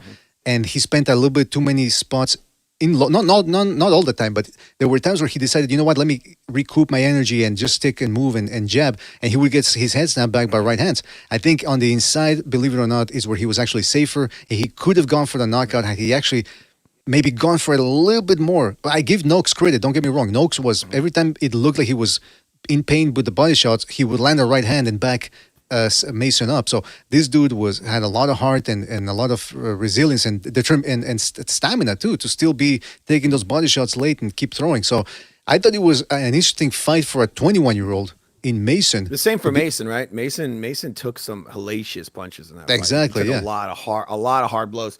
He was getting straight constantly. I actually thought that Mason was better in the mid-range and catching Sam as he came in. That was like his best place to be. Sam, actually, he took over the inside. For the most part, he was beating this guy up on the inside. Body shots, hooks around on the inside when they're right up against each other. Even when they would clinch up, he would hit him with these chopping right hands, left hooks, body shots, all kinds of stuff. He was hitting him with a lot. Mason, it was in waves, the fight. It was going in waves. Well, my point about Noakes. What? My point about Noakes was that I think he's a mid-level fighter. He's not a tier where the Andy Cruz is. Maritaya and Cruz are going to fight, but I think that the dark horse is the Andy Cruz guy, and I think he beats Mason. Sam Noakes, nobody knew who he was because he's decent. He's not elite. He's not world. He'll probably never get a title. So, he's right there with this Berenchik, Body, those type of guys. By the way, looking at Ring Magazine here, the rankings, I don't know if they updated them, but I think they already had Mason ranked number 9. It has to have been, they haven't updated him yet because they have Noakes ahead of him. So I don't even know. I mean, I actually had to watch a couple of Noakes fights in the build-up to the fight in fight week, because I don't really remember him too much. And the fact that they already got Mason number 9, I guess based off the Nakatila win, they've decided to put him there. But lightweight is still a very competitive division. You got Shakur Stevenson, Gervonta Davis. I mean, who knows? He's got to box somebody now, Gervonta Davis. Modataya and Andy Cruz are going to be fighting. Cepeda's still in there. Floyd Schofield. Berenchik, even though he got stopped against Keyshawn Davis, that was against the middleweight Keyshawn Davis. I thought he was retiring. I thought he was already going to retire. And you got Lucas Badie, who's from Canada. But no, that dude, if they put him in there with Mason, Mason stops him. Unless Mason gets caught the way Badie was able to catch H2O. But I don't expect it. But yeah, Abdullah Mason, listen, 21 years old. He showed a good chin. He showed grit. And it's interesting, the silent ones, just goes to show you, are the ones that are willing to go there with the power and try to take their opponents out. It's the guys like Shakur Stevenson, the talkers, who say they're going to put belt to us, and then they score a 12-round decision that doesn't appeal to anybody. Those are the guys that you can't really pay too much attention to. But the silent killers, like Abdullah Mason, like a flatulence, those are the guys you got to watch out for. What'd you say, flatulence? Yeah, silent but deadly. Silent but deadly. Look, as Mason's getting hit a lot in here, but I think he does pose some threats to guys like Keyshawn or like Shakur, because he has a jab. He's never fighting those guys. They're all on the same team. Yeah, they're never going to fight each other. But he does possess some skills that he can give those guys hell if he ever was to fight them. I could see him putting away guys like Keyshawn. I could even see him beat Shakur. Like he's a pretty big puncher. And there was moments in here where he could have taken Sam out, when he would push the pace, and he had him thinking about quitting, it looked like, because he would just bust his body up. And then he would kind of slow down just because, it hit him the gas tank for it. I mean, these guys were just really beating the shit out of each other. But yeah, he's a ballsy fighter, even though he does box in there and he possesses some speed and actually some power. But he does get hit a lot, and that's why I think a lot of people probably would root against him versus a guy like a Shakur Stevenson or Keyshawn. But I think he could beat both those dudes, even at this, young. He's pretty young. Those guys are towards almost their 30s. Right. Well, give him a couple of, give him time though, because he's 21. So I still want to see him develop a little bit. I will say this though, people were expecting him. Oh well, Noakes, because that last guy. Well, not the last guy, but one of the guys Mason fought managed to drop him twice, right? So people were saying, well, Noakes is probably... He took a bunch of good shots from Noakes and didn't go down. So that fucked up bald meth head. Well, come on. I don't know if it was a method, You're but drop by method. If you're Mason's team, what do you do with them? Because he looked very vulnerable. Expect him to have an easy fight at home. You know, with boxing, he's not going to fight a killer next. He might get 2 easy fights next, one at home. Mason stands in the fire. He's like, bro, come on, let's do this. Yeah, but what do you do with them? You can't throw him in with the top guys yet. For unifications. Look. Shakur ain't gonna do that shit to him. Shakur ain't gonna go. No, what I'm saying is what you seen, what he did with Noakes and struggled like that and got hit like that, you have to take it slow with them. You can't throw him in with Andy Cruz. He's an undefeated, decent. He's fighter. not that good, dude. He's not that good. He's not terrible. I'm telling you, he's not. He's not. He's with the bodies and the Barenchiks. He's decent. He's never gonna be a champion. Decent, yeah, exactly. You know what? But he'll never be a world champion. If I'm Abdullah Mason, if I'm top rank, you can still get him some bottom 15 guys. Because I think, first of all, I don't think Floyd Schofield will want to fight him. Him and his father, they're all over the place. They're worse than the Haneys. Andy Cruz is already set to fight Murataya. Gervonta Davis, I think that might be a little bit too soon just because of the punching power. But I got to tell you, one thing I did like about Abdullah Mason is that he was able to go to war with Noakes, but he was also able to take a punch because there's not a lot of welterweights out there that are going to be able to have the wherewithal to trade with Abdullah Mason. I mean, the guy can crack and he's got fast hands. A lot of people like Schofield and probably Murataya, and Lucas Badi, they're gonna be intimidated by the speed. I think a guy like William Cepeda, I think Schofield would take him out. Maybe, but let me say this: I think a guy like Cepeda could probably be the guy that pushes him. He's only one of the few guys that would be willing to fight on the inside with him. Yeah. But he doesn't crack. He doesn't have the same one-punch knockout power as Noakes. So I don't know if he would be able to stand there with Abdullah Mason for all 12 rounds. But yeah, all those other dudes, to Frank's question, who's next? I don't know if they're going to be able to get him, even if they wanted to. I don't think they'd be able to get him in there with Schofield and Andy Cruz and Murataya. So, or even Shakur Stevenson. By the way, did you guys see what Shakur Stevenson tweeted afterwards? He said, calm down, y'all. I'm still the best lightweight in the world. Is he feeling a little threatened, a little intimidated? Probably. Shit talker. Nah, he's just a shit talker. He knows they're not gonna fight. I mean, what's he supposed to say? Well, I mean, listen, that's why I like a guy like Mason who doesn't talk a lot, but he says, hey. And I liked when they asked him, hey, there's a whole lot of talking being done about how Keyshawn Davis and Shakur Stevenson won't fight each other because they're unofficial brothers and all that. What do you think about that? He goes, as long as they're not related, as long as they're not my blood, I'll fight anybody. So he sort of upended them by saying, hey, fuckers, stop acting like this is the friendly league or something. It's like it's team sport. No, man, you got to fight each other. Yeah, that's a PBC culture, I call it. These fucking guys just duck each other all day. Well, I mean, if you ask my opinion, I think the man in the lightweight division where Mason, it sounds like you're high on a BDA, and I can understand that, but the man is going to be the winner of Cruz and Murataya. I'm going to favor Cruz in that one, and I think he's the dark horse. Mm-hmm. I think he beats all these guys. Well, just to clarify, I could be wrong. I think Cruz. Yeah, I'm picking Cruz to beat Murataya as well. But yeah, just to clarify, I'm not high on Mason as in he beats all of these dudes. What I'm saying is, because he's only 21, but again, it was a tough test for a 21-year-old, a strong guy who could take those. Again, I don't know if there's going to be a lot of guys who are going to be able to take those shots from Mason. I really don't. Fair enough. Mason took a lot of blows. I guess what I'm saying, I'm already going to get frustrated with this guy because I just can tell you how they're going to move him. He's not going to unify anytime soon. So, and people are going to get frustrated because they did the same thing with Shakur. These guys get a belt and then they don't unify. He might move up. I wouldn't be surprised if he moves up. He just out of the blue fights because he's going to be in line for Gabe Flores and Joe Cordina. They're going to be his mandatory. Because that'll probably be who he fights next year.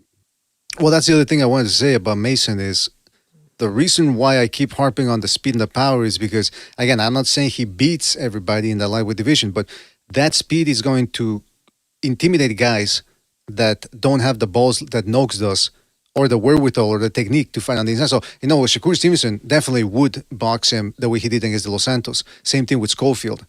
Murataya can deal with speed. That's why I'm picking him, or a lot of craftiness. So they would all be, once they get a taste of the speed, they'd be like, oh shit, what do I do? Mm-hmm. And they would just box it from the outside. So that's why I think Mason in a couple of years with a little bit more seasoning could be very difficult to beat. But again, I'm not completely sold on him yet because, again, defensively, you're right. He took a lot of shots from the outside against Noakes, who a lot of people thought that, oh, Mason can beat him inside, outside, from the side, upside down. It's like, nah. He's still got to work on his defense. No, he's talented. I just thought he should have beat this guy a lot easier. But yes, he's very talented, and he's a threat to, like you said, any of those guys. He's willing to step in the fire. A lot of these other guys won't. He's throwing a lot of leather. He's not thinking about him gassing, and he did gas a couple of times in this fight. He had like a second wind in there, and that's because he just throws so many punches. You got like guys like Shakur. They just hit you with little taps and run around the ring. They're just trying to conserve their energy the whole time. Yeah, that's a good point. Mason's just throwing caution to the wind, and he's coming in there. He's like, I'm going to try to knock you out right now, and he'll throw a barrage of punches. And at the end, he just doesn't. He comes up short, and now he opens himself up to being hit with some bombs because now he's lost some of his fluidity, some of his speed and his movement and everything, punching. Because his strength is a snap and that speed on his punches, right? When he started to lose that, that's when this dude was starting to piece him up, right? That's the danger you get when you start to gas out. And, that's the thing. And over time, Mason might just become more of a boring fighter, I think, because he'll get more into this whole, points fighting, touch you here and there. I'm not going to try to take you out because that's the safe route. The way he fights is dangerous. Well, what's interesting, though, it's I think a lot of these people, they look at young prospects, especially who are fast, and they think, oh, this guy can box if he wants to. Like with Devin Haney, a couple of years ago, people were like, no. The reason why he gets hit is because he goes for it. He goes for a knockout. And then when he fought the Karen, who was running a lot in the first fight, he couldn't catch him. And then he complained about it. He said, hey, this guy was moving a lot, so what do you want from me? Then in the second fight, the Karen doesn't run, and Devin Haney did try to box from the outside, and he still got caught. So in other words, what you see from guys like Ennis is he's not a pure boxer. He's not a defensive wizard. He's not. Whereas, he's not at all. And Mason might not be either. When people think, oh, he can win on the outside if he wants to. I do think because of his speed and power, people would be intimidated to jump on him, but I don't think so far, the way he boxed against Noakes and was getting caught with those straight rights, right now, he's not a defensive wizard. He can just outbox everybody if he wants to. Yeah. That's the way it looks like to me. I think he's, in some ways, he's kind of similar to Boots, I feel like. But I don't know. I think he's kind of better than Boots, this guy. Even Mason, even though he's kind of young. He does a lot of the same stuff Boots does, except he's just much more snappy and clean with a lot of these techniques. Like the way he kind of snaps that jab from the hip, and he's smacking you with that, and he's coming in, he's just beating the shit out of you with these shots. I mean, there was times in this fight that Sam's just eating barrages of punches, uppercuts, right hooks. He's throwing in multiple body shots, a lot of stuff. He's putting a crazy pressure on this guy at times. I don't really see anything too special about Boots. I don't. If you're going to compare him to Boots. Yeah, well, I know you don't like you. You're not. Look. I go back to what's his name? Norman. Like Norman's better than Boots. I think he's all around better than him. And he got beat by Haney. Like, what the F? Yeah, that was a weird one. Most people, I always saw Haney winning, but like Boots, I don't like Boots very much. I really don't. I think he's a hyped up guy. Well, I wanted to ask you guys. I think this guy over here is good. I wanted to ask you guys. So, what did you guys think of the overall event, Ring 4? I'd say, you know what? I'd give it if I had to rate it, I'd give it a B. I thought it was a decent event. I thought the fights were pretty good. It's a successful card, I think, for Turkey. It was. Even though the main event didn't mean much, but it was intelligent that they made that the main event. Because, exactly. Devin Haney's kind of shit the bed before, so that was really smart that they made it that not the main event. In reality, that should have been the main event because that was the most meaningful fight, one of the most meaningful fights in the card. That and the Bam fight. But the Benavidez one, which was smart. The event was put together really well. I liked it. Yeah, I give it a A-, B+. I mean, one of the things I look at as far as boxing cards is like, do you ever really see an upset? When all the favorites win, you kind of feel like let down, ripped off, kind of, like, damn, I just, paid and the favorites all won. So at least there was one upset. There was, Haney was the upset, right? Really? I don't think he was. I always saw him winning that. No, he was the underdog coming in. Slide. I mean, look, I always saw Haney winning that fight. I even said he's going to drop the guy. People thought that was shocking. I said, why? He's going to drop him. And he did. Full Sports Live. That didn't shock me at all. You know what? It's interesting. I think I was on BDacing. I said it. He's going to drop him at least once. You might have said that yesterday. I wasn't on the whole day. The whole stream there yesterday. But you might. But yeah, A minus.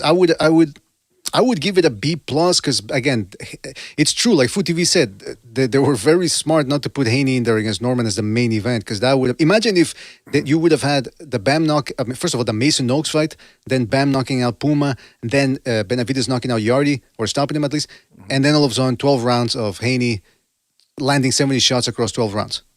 I mean, come on, that would have left a bad taste in people's mouths. But the fact that they were smart enough to say, hey, listen, Benavidez is must-see TV. At least he goes to get it. Very great entertainer in there. He brings the action. Now that's interesting though because Beterbiev was supposed to fight tonight as well, but he ended up pulling out as he often does every other year. Now, next year we don't have it here in Canada yet. The upper tier DAZN package, where you pay $500,000 for 1 year and you get everything, all the 12 pay-per-views. What do you guys think? Are we going to get a lot of these type of pay-per-views, stacked cards, or are we going to get a lot of Mason versus, not Abdullah Mason, Aitama versus Dillian White? I think half and half, right? I think we're going to get some stacked cards in there. I think that's probably what we're going to see, right? I think for $500,000, I would expect... Because, they said that if you don't buy the upper tier, you're going to have to pay for each pay-per-view, right? So think about that. That's 12 pay-per-views. Here, if you're a DAZN subscriber, you had this one for $50 or $55 with taxes and all that. So imagine that. 55 times 10, 550. You add another 55, that's 110. Come on, that's almost $600 on top of your DAZN subscription. So yeah, they make it so that it's better if you buy the upper tier package, but if they're going to give you, Frank, you said, well, half and half. I think that's unacceptable. I think we need more. The majority of this pay-per-view cards, the majority should be stacked cards, but I do think, well, how many pay-per-views is that a month? It's got to be one a month. One a month. Wow. If they're going to do 12. That's not, it's $45. I see in the comments somebody wrote $45. If it's $45, I don't know if that's the best. Think about it. Because once they got your money, they can just put on whatever the hell they want. Because it's here in Canada, it's about $300 per year for DAZN, and then you would have to pay 600 Canadian dollars if you buy each individual card. If it's about $60. So that's insane. That's like, no, I wouldn't. That'd be $1,200 thereabouts. That's, I like boxing, but if it's starting to get to the point where, and then like I said, even if they start giving you watered down cards, pay-per-view cards, that's going to be a problem. The worst case scenario that we're seeing or we're predicting is next year they give you 2 cards per month on DAZN, and then one of them happens to be like a Ortiz-Lubin level fight, and they make that the pay-per-view. That would suck. That would certainly suck. Well, that's the problem, right? I guess they're making you pay up front for what you don't know. I wouldn't pay for anything that I didn't know I was getting. Mm-hmm. It doesn't make any sense. Exactly. Yeah, right. Imagine you go to a restaurant and the chef, you pay in advance and the chef chooses what he's going to give you and you don't know what you're getting. It's like, that doesn't sound very good to me. But then again, that's the business of boxing. They can't tell you ahead of time across 12 months what the fights are going to be. But it's a little weird to be asking people to pay up front. I don't know. I guess we'll see this year. If they screw it up this year. How about we put it this way? Mm-hmm. Are there even 12 fighters that are worth pay-per-view? It's a great point. It's a great point right there. When you talk about pay-per-views, you talk about fights that transcend the sport. Ortiz-Ennis, for example, it's a fight that we all want to see. And so from that perspective, you go, oh yeah, that's a pay-per-view fight. But from a business perspective, if both guys want to get paid $10 million and only hardcore fans are into the fight, then no, it's not a pay-per-view fight. That's my way of putting it. Yeah, because boxing fans are different from UFC fans. Like the UFC has that same thing, right? 12 pay-per-views, but they're the main event. One guy has 5 losses, the other has 3. Boxing fans, I'm not trying to speak for every boxing fan, but how we argue and beef over these things, we don't support guys with 3 or 4 losses. Mm-hmm. We just kind of don't. Well, after they lose, it loses its luster. You got to thank Floyd Mayweather for that one. But what's interesting though? Somebody in the chat says King KO for Life says you got to be dumb to pay pay-per-view nowadays. I understand that sentiment. I've always thought that I'd rather pay to catch a clean stream than to go around for pirated streams and then you click on it, and if you don't have ad blocker, then you get a bunch of anime tits in your face. I will say this though, there used to be a time where in the past decade, in the 2010s, people started cutting the cable, as they like to say. You know, people started getting the Fire Sticks and all that, and or getting services like Netflix, which are a la carte. You know, you get to pay what you want to watch and whatever. And cable and satellite dish really started going down. And from what I understood, from what I read, studies demonstrate that if you price something accordingly, people will pay for it instead of pirating it. So the problem here with cable and satellite dishes is that they overcharge you. I don't know how it works over there in the US, but here in Canada, they overcharge you for the bandwidth, for the internet packages. So people are saying enough, and they're going down the pirated route. And it's a similar thing to boxing. Now, the difference is, boxing these last couple of years, we have been getting the fights that we want, and there's still a lot of people. I don't know how you can exactly quantify how many people are stealing it, but there haven't been that many events that transcend the sport. I mean, Canelo Crawford was one of them, but that's Canelo on Netflix. It's too expensive. That's the problem. It's too expensive for what you're getting. You'll have a card that's trash and it's got one good fight on it. Like, you're expecting people to spend $90 for that, $70. They're not going to do it. Well, I'm gonna get hate for this, but what is the average boxing fan? They only follow maybe 2 or 3 fighters. That's a good point. They really do. That's a good point. I mean, the problem with that is they're not stacking the cards enough. A lot of times you see a bunch of bum fights and there's one decent fight at the end. And so, but only nerds like us know freaking who Puma is. Like, who the fuck knows who Puma is? Yeah, exactly. I mean, really, you know, the LDBC doesn't know who the fuck that is. But there's also should people know BDA? That's what I'm saying. Like, should people know who Yarde is? Should they, especially Americans, dude? Should they be expected to know who Anthony Yarde is? Should they be expected to know Puma? Well, listen, this conversation goes farther than we can take it right now because it's late at night. But no. But what I'm saying, I'll say this, and Jimmy and I sort of summarized it a couple of months ago. We were talking about the HBO days. HBO was good for boxing because it upped the production level for fights. It made championship level fights seem like big events back in the late 70s and then throughout the 80s. And then, of course, 90s, 20s. But what I'm saying is the 80s was the golden era of the mega fights that they included on HBO. But again, for people that don't remember, that was premium cable. So what ended up happening was, they made it classy. They classed boxing up with the way they showcase the events and the production value. But unfortunately, decade through decade, boxing started to get lost amidst the myriad of other sports in the U.S. You know, people like to say that. People like to say, well, boxing died because of mismanagement, blah, blah, blah. It's the main culprit is because it got hidden. It went away to premium cable. Not everybody American has premium cable. Why would they pay for something when they can watch the NFL for free, NBA for free, baseball for free, hockey for free? You know what I mean? So that's why boxing started dying. That's the main culprit. I'm not saying that there aren't others. There are other factors. But the main one has to be that. Because I heard the other day, somebody was saying, who was it? Somebody was complaining on Twitter about how boxing fans are the only ones that steal events. And I'm thinking, they're the only ones that steal events because the NFL's free. Baseball's free. NBA's free. Nobody has to steal for that. You know what I mean? So, I mean, I understand that there are people who don't pay for a cable. Maybe in that scenario you could, but they look at the ratings for the NFL and baseball and all that. They're still, they dwarf boxing because they're not on pay-per-view.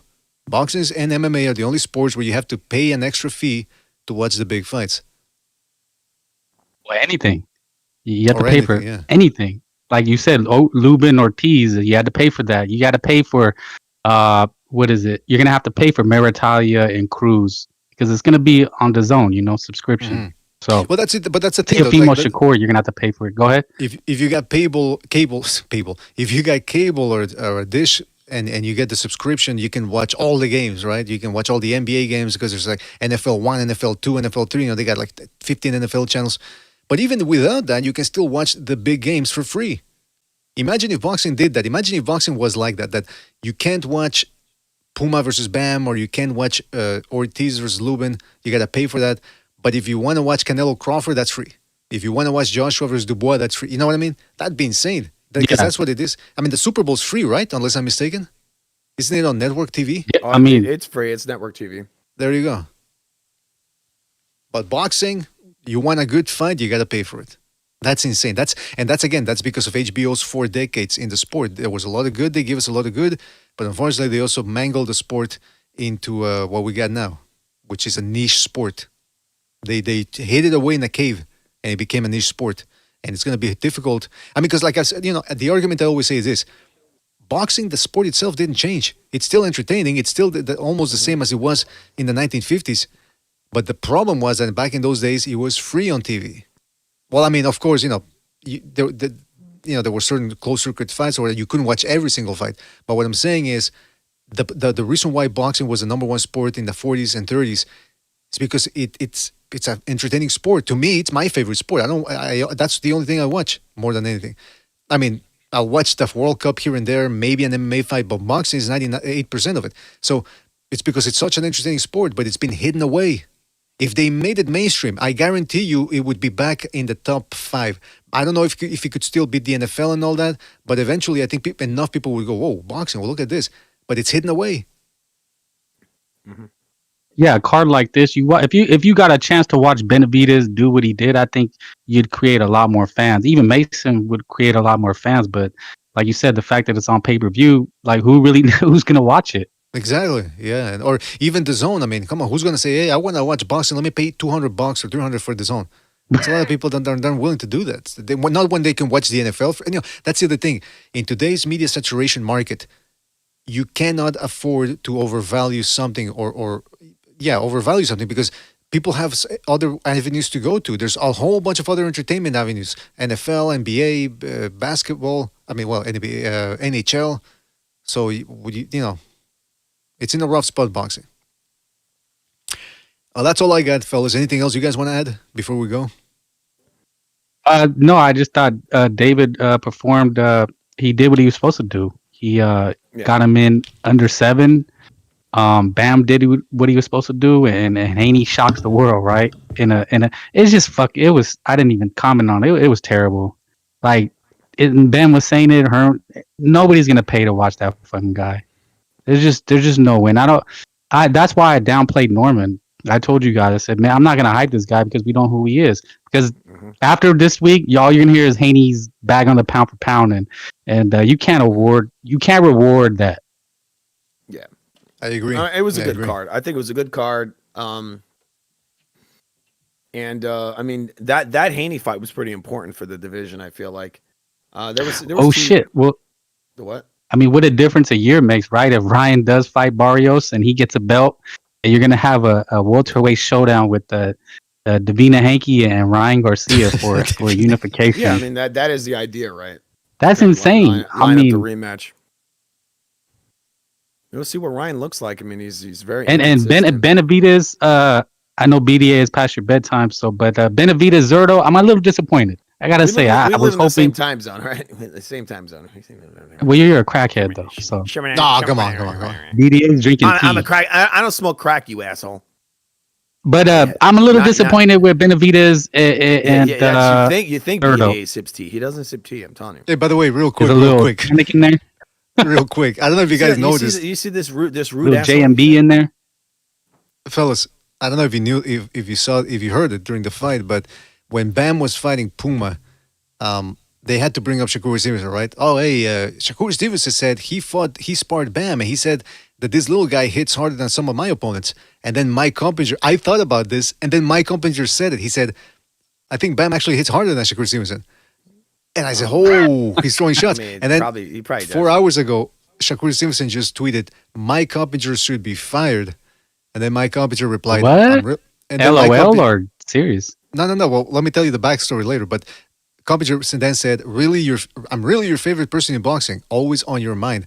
Because I don't know, Frank, I don't know if you saw this, but when in the build-up to the Cepeda-Stevenson fight, Mannix and Stevenson were going at it. Mannix was interviewing Stevenson, and I guess Stevenson, he's got thin skin. He's one of those guys that if you just criticize his boxing a little bit, he'll go nuts. And I know, nowadays people equate criticism with hating.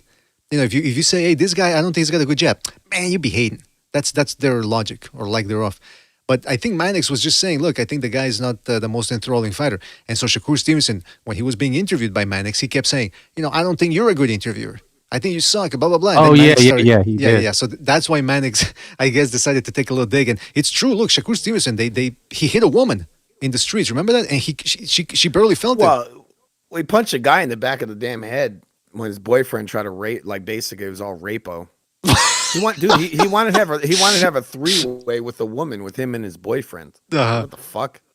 No joke. Like his boyfriend was tossing advances at a guy's woman. Yeah, that's what the police report says. That's what the police report says. And then he punched the guy. Yeah, it did. I mean, Lou, that guy Shakur, he's a little bit into the dick. Just saying. Oh, wait. He likes wieners. He likes. Just gotta be honest. He likes the way he's always cozying up to Terrence Crawford. I think there's something weird. Oh, yeah, and Terrence Crawford loves to put his hands on. Crawford loves to put his hands on people. Oh yeah. Crawford loves to put his hands all over men. Did you see that interview with Shakur and Teofimo? Yes. Shakur's like, Teo calls him sweet. He says, "You're sweet." He's like, "I ain't sweet." Remember that? Yeah, I saw you were playing it yesterday. Yeah, you were playing it yesterday. He started blushing. I'm like, what the fuck? Hey, that was a good stream, by the way. I didn't finish all of it. I got over halfway through, but then I had to. Oh, that's great. That's great. No. But what I'm saying is, I had to leave, not because I said, fuck it.